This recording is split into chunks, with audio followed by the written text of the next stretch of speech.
Hello, Death Battle. Did you miss me? I sure missed you. Did you really think that Daddy Kimmy forgot about you? Oh no. And let's see what damage you have caused this time, my dear Death Battle. It's time to kick gum and chew ass.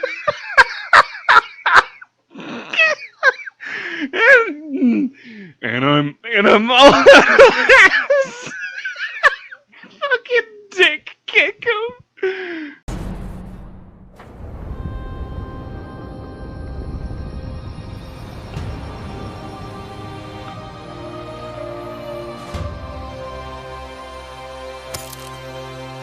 Zeus, Heracles, Hippolyta, give me strength!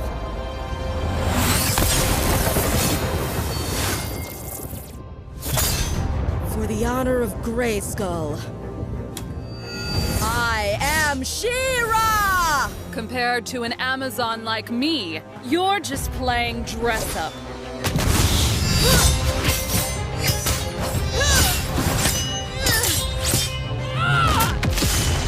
You are strong, Amazon, but no match for a princess of power. Get over yourself!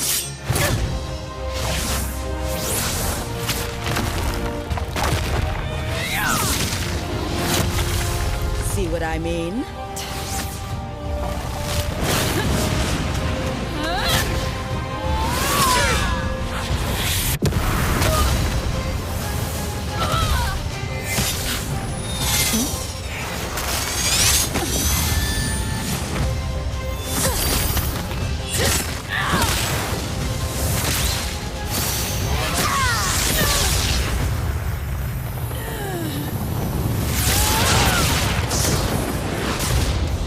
What's the matter? Feeling shocked?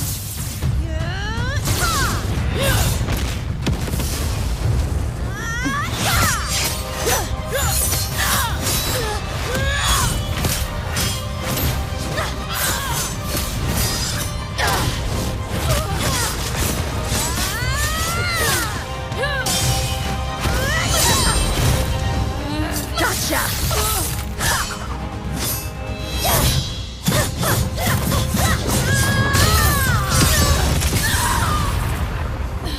You're finished!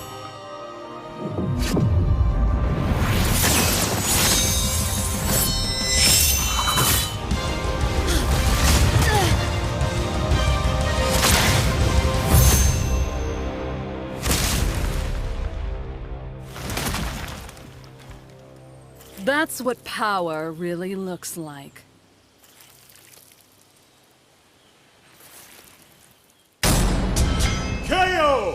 Well, we're finally at the end of this horrible season of Death Battle. And the most I can say is at least this shit show is going out with a bang rather than making me want to blow my brains out. However, let's take a look at this final episode because it is Death Battle and they can always find a way to fuck it up. So, Wonder Woman versus She-Ra. Wonder Woman's third time on Death Battle. Why she has appeared 3 times? I don't know. Why she's one of only 2 characters that have ever appeared on Death Battle multiple times? I don't know, but hey, my best guess is if it ain't broke, don't fix it, right? Did I ever tell you the definition of insanity? Yeah, no. Actually, that's one of the first flaws I'm getting to here. Them constantly doing the same thing over and over and over again. The most I can say about this episode is at least it makes the most sense compared to the other 3, as Wonder Woman vs. Rogue made no sense at all, and Wonder Woman vs. Thor was just an example of a trendy Marvel vs. DC matchup. Hey, they're both gods, so screw it, have them fight. While you're at it, why don't you throw Kratos in there while you're at it? Basically, that's it. In fact, I would go so far as to say this is the fight they should have done with Wonder Woman from the very beginning, because this was one of the most requested matchups for Wonder Woman. Now, while I'm not exactly the biggest fan of popular opinion, I can at least concede that if they were going to do Wonder Woman, they probably should have at least done someone like She-Ra, at the very least, or maybe possibly Lightning. Either one probably would have done fine. However, let's get to the positives before I start ripping this to shreds, because there are some good things about this episode, and it's not a complete train wreck like most of this other season. And the first positive is the most obvious, the animation. Devil's Artemis is a hell of an animator, and Death Battle is lucky to have him, because if it wasn't for him, the vast majority of this season of Death Battle would have been an absolute train wreck without his animation talents, because it's funny that almost every decent or serviceable episode of this season has been animated by him. So at the very least, they have a talented animator that at least knows how to do his job better than they do, which is a good thing. I can at least concede that. And while I'm not a big fan of some of the dialogue, which I'll get into in a little bit, I do at least appreciate the voice acting. It's really good. It would be a lot better if the script was much better written, but I'll get to that in a minute. And the music is also pretty good as well, so at least this episode isn't beyond any kind of redemption. There are some good things I can say about it, but here's the biggest positive I can give it, and this will immediately jump it to a 5 or 6 right out the gate, because if they were dumb enough to do this, I would have been ready to throw this right in there with Goku versus Superman and Naruto versus Ichigo. Much like what I said with the Avatar episode, thank God they did not involve the fucking She-Ra remake. So thank God Death Battle had enough sense to not do that. However, that coincides, I have, with a theory that I'll get into in a little bit, but thank God they did not involve that SJW shitfest. And since I'm no longer monetized, I'm back to my old style of saying fuck it. So yeah, I can at least give it that. Thank you, Death Battle, for not even mentioning that atrocity, because that would have just pissed off any She-Ra fans that actually would have actually wanted to see this. So thank God. Can we all just take a moment to appreciate that Death Battle didn't involve the remake She-Ra, because that could have gone horrible in so many ways that I don't even want to picture if they went down that rabbit hole. However, that's about it for positives, as the usual negatives are very much here, such as the shit research, and the fact that they're doing the same thing over and over and over again, expecting a different result, like they did with Batman. And the biggest thing, or I should say the first thing that kind of irked me about this episode, is Death Battle had not made it clear which version of Wonder Woman that they were using. At least from as far as I've seen, unless maybe I missed something, like one of those little text boxes, they did not say which version this is. Was it post-crisis, Flashpoint, pre-crisis, New 52? Which version of Wonder Woman are we working with here? I mean, we could maybe assume it was post-crisis, but we don't know. And since we don't know, it makes it more difficult to understand if the research was bad or not, which I feel like was done intentionally by Death Battle to make it harder for people to call them out for their bullshit research, because if they don't say what version of Wonder Woman they're using, they could just pull feats from whatever version of Wonder Woman they want to make her as strong or weak as they need her to be, as we know Death Battle has done before in the past, i.e. Goku vs. Superman, Naruto vs. Ichigo, and I fully suspect that's exactly what they did here. And to further add on to that theory, I believe that while they did not reference the She-Ra remake, I am not leaving out the possibility that this is a trendy matchup, because it seems just a tad bit convenient to me that when they released this episode, it came out around the same time as the season finale of the Netflix She-Ra cartoon, you know, the one that nobody gives a crap about. And whether that was intentional or not, again, I'm not leaving that out as a possibility, because we know how much Death Battle loves their trendy matchups, because it's the easiest way for them to guarantee views, because at the end of the day, that's all Death Battle cares about, is your view.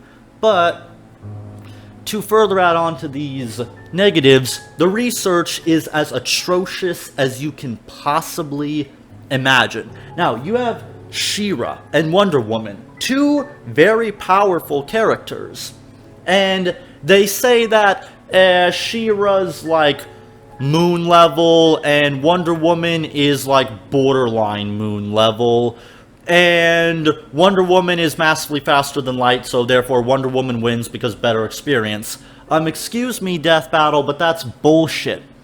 She-Ra is, at the very least, universe to multiversal level, and Wonder Woman, depending on which version of Wonder Woman you're using, the power may vary, but if they were using post-crisis, she would be around solar system level, and if they were using, I believe, Flashpoint or pre-crisis, one of those two, she would be around universe to possibly multiverse level, if you take into account the god power. I can't think of it right off the top of my head right now. So at the very lowest, Wonder Woman, again, depending on which version they're using, they don't specify, but let's say at the very least, Wonder Woman should be solar system level.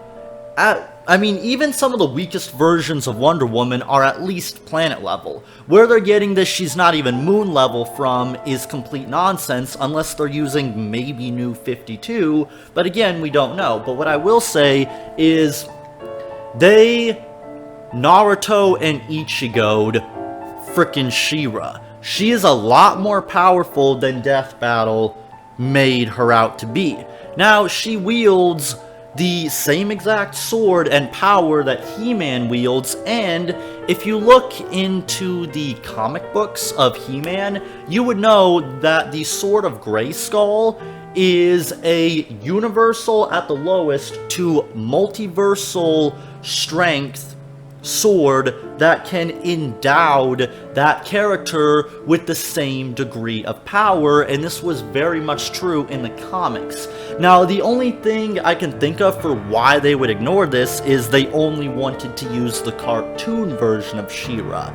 Now, while that may be possible, my question is, why didn't they specify which versions they were using? So, are we using cartoon She-Ra versus post-crisis Wonder Woman?